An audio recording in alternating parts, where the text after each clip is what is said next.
So I just spent $18,000 on this 35-year-old car, which is my dream project 4-wheel drive. And there is a ton of different cars that fit the criteria, but I landed on this specific one for a bunch of reasons. So I can do a full build series on it and you get to come along for the journey.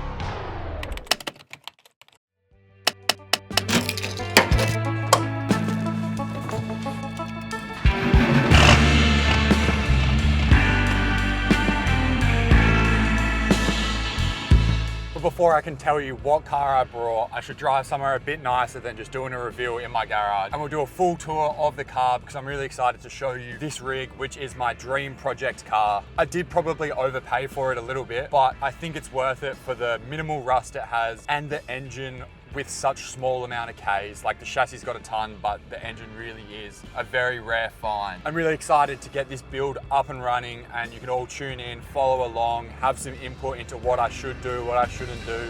Now I'm gonna drive out to where I'm gonna do the tour of the car. So see you in a minute. You may or may not have guessed it, it is a 60 series Landcruiser, well, 62, whatever you want to call it. Which is a 1989, but it has been recently engine swapped with the 12 HT motor that only has 89,000 Ks on it, which is like unheard of. So in this video, I'm just going to do a quick tour, a walk around of the car, show you the good, the bad, and the little quirks it has, which is honestly a lot of things being how old it is.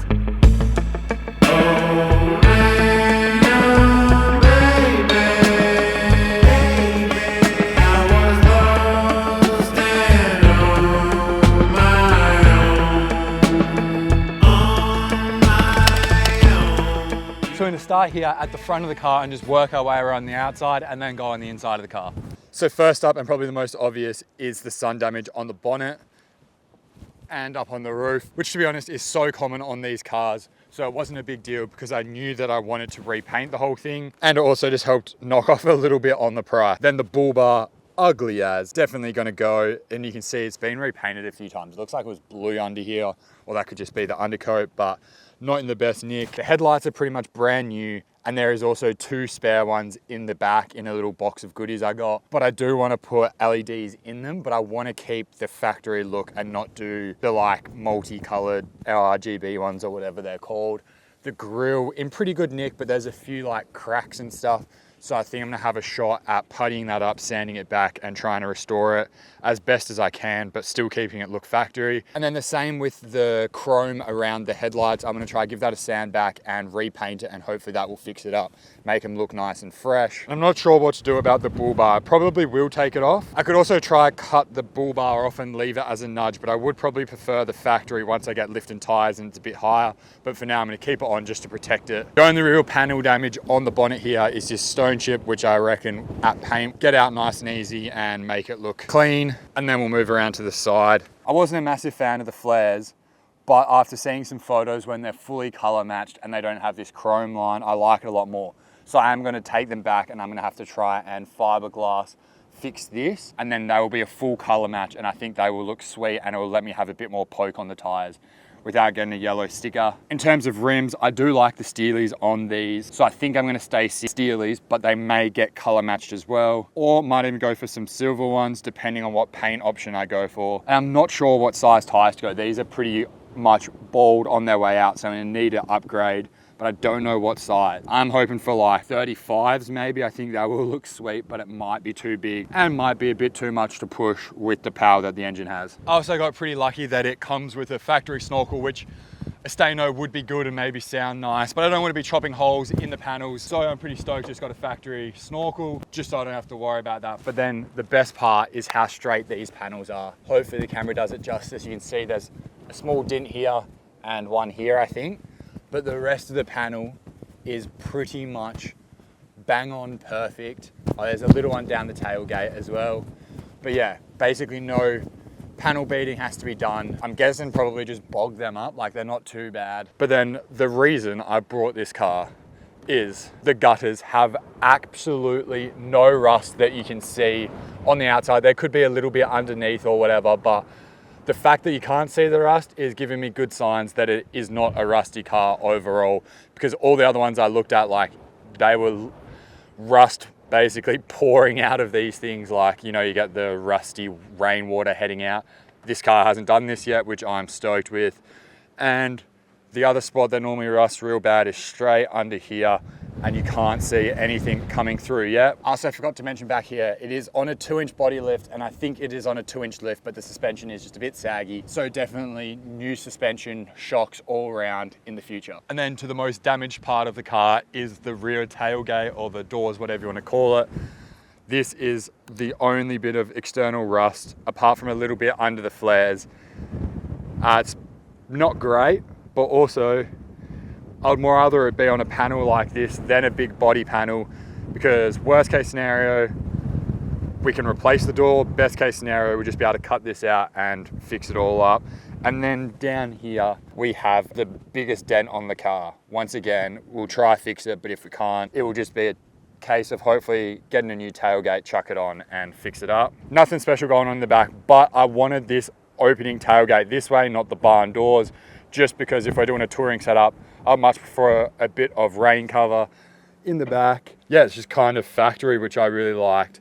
And there is a set of custom solar shades for all the windows, which is wicked. And I'm really excited to see what I'm going to turn this space into in the future. There's a 3-inch exhaust, which sounds mint. And the rear bar, honestly, I kind of like the factory look of it, but probably we'll just get something from like the Cruiser company or similar, so we can have our barbecue and spare tire on the back of the tailgate. But now let's go into the inside of the car and I'll show you around, because the inside is in pretty immaculate condition, excluding this one thing, which if you've ever been in an old car, you know that it's going to be a rip there from people dragging their butts getting in and out for so many years. It is really nice to be out of that wind. So in here, I don't know what to say. It's just in real good nick. Big old steering wheel, which I'm a massive fan of. I might get a leather wrap because it is in such good condition. So I don't want, knowing me, I'll pick the little cracks and stuff. So I want it to stay in perfect condition.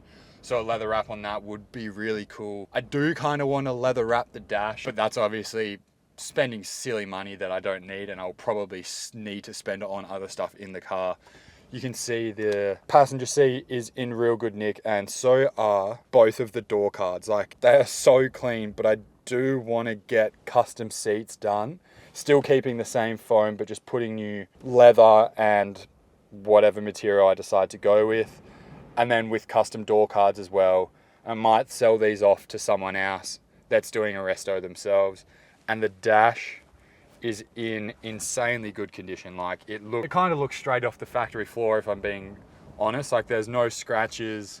Definitely a new head unit in the future, and probably some new speakers. Like, these are the worst parts of the door cards, but I think that's just because you kick them by accident when you get in and out. Electric windows all around, electric mirrors, but they vibrate a lot. So if anyone has had a 60 series and knows why they vibrate so much and how to stop that, I'm assuming maybe like a bit of rubber behind them or something, that would be great to know. The whole chassis has 447,000 Ks on it, but the engine is the 98 or whatever I said at the beginning. It's got a UHF, which is that little antenna there, which flies around in the wind, and I'm gonna definitely be taking off. Don't know what to do with the hole there, but we'll figure that out later. And it has a little boost gauge and an EGT gauge, which just pops up out of here. The only bad thing at the moment, I can't get the coolant gauge to work, which obviously for a car of this age is pretty important to know if you are overheating or not. So try to figure out something temporary, and then we'll be able to figure out if it's a sensor or the wiring a bit later down the line. This thing also has dual battery under bonnet, which I'm not sure if I'm going to keep. Like, I'd prefer this to be cleaner and maybe fit another cup holder or something. So I might take this out, because we'll obviously be having probably dual battery lithium in the back. Although it is nice to have like double starter, but we'll have a jumper pack no matter where we are in this car anyway. And then the back seats are just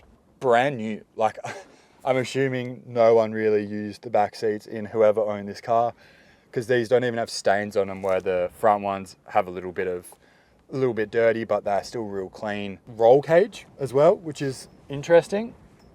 I'll probably keep that in there, because the plans that I have for the roof of this, I wouldn't mind some extra structure, just to make sure if we do ever end up on the lid, we're not getting crushed. And I probably should just tell you, I'm gonna rattle off all the random ideas I have for the car. First is obviously paint. I do want to color change it to a beige and white two-tone. Like, I'll put a photo up. I'm pretty sure it came as a factory color in America, not beige and white, but they definitely did the two-tone look. I haven't seen many of them in Australia apart from on Japanese imports, but I do really like the beige-white split, and I think it will really stand out. But a lot of people are telling me to keep the factory color, do not change it. So I'm thinking my compromise will be, I will get it resprayed, closed door to the factory color, fix all the rust. So it's gonna last a long time. And then I'm gonna do a two-tone, but I'll wrap the top half a silver kind of whitish color. It looks real good, which is actually an option that they came as from factory. And then that way, the wrap is removable. I can take it off in a few years. And it also, added benefit, it's gonna protect my new paint, plus keep the car a little bit cooler because it'll be the bonnet, the roof, and halfway up the side of the door. And these dark gray cars get absolutely boiling when you are living in them, traveling in them, sleeping in them full time. I have a list of about 20 things that need to be done mechanically: suspension, steering, gearbox, all of that kind of stuff. So I need to knock that out, which will probably be the first few episodes of the build, is getting this thing mechanically sound so it is ready for touring and long distance driving. But that's obviously a little bit boring, but I suppose I'll be learning as I'm doing it, so it will be a good opportunity to learn along with me or just see it come to life. And then for the inside of the car, like I mentioned before, probably going to get 2 front seats reupholstered and maybe custom door cards as well, depending on what color I want to wrap these. I do want to go something somewhat custom and rock them as actual seats without seat covers, because I just don't like how seat covers look. And then the back seats will probably be going out because there will be a full-on touring setup going in the back, which I am probably the most excited about building. And then also the headliner probably is in need of some love, but that is fine because I'm going to be chopping the roof off this car that I spent $18,000, and I'm sure by the time I chop the roof off, I've probably spent another 10, 15. And I'm going to be putting a troopy like pop top camper on it, which is going to be wicked, but expensive. And I'm probably going to have to build it myself because there's one company that sells them in America, but they don't want to ship it here. But I really want this build to be really, really collaborative. I want everyone that watches my videos on YouTube, TikTok, Instagram to leave comments. Let me know what they think, what I should do, what color I should paint it, what color I should do the inside. Or if you have a little business you've started up in Perth and you want to get on board doing something on the car or helping me do something, let me know, because I want this to be a build that everyone follows and actually feels like they've had some say in what happens. And I do not have an unlimited budget like other YouTubers and content creators. This is all going to be coming from my pocket and the pocket of my company that I started, Packed Gear, which is the rear seat organizer that turns into a duffel bag that you can use as a duffel bag or as a hanging closet when you're traveling, going on plane trips, all that good stuff. So if you want to support the build, you don't have to buy one. Share it with the family member that you think would like it, or just like and subscribe and leave comments so I know what you all want to see.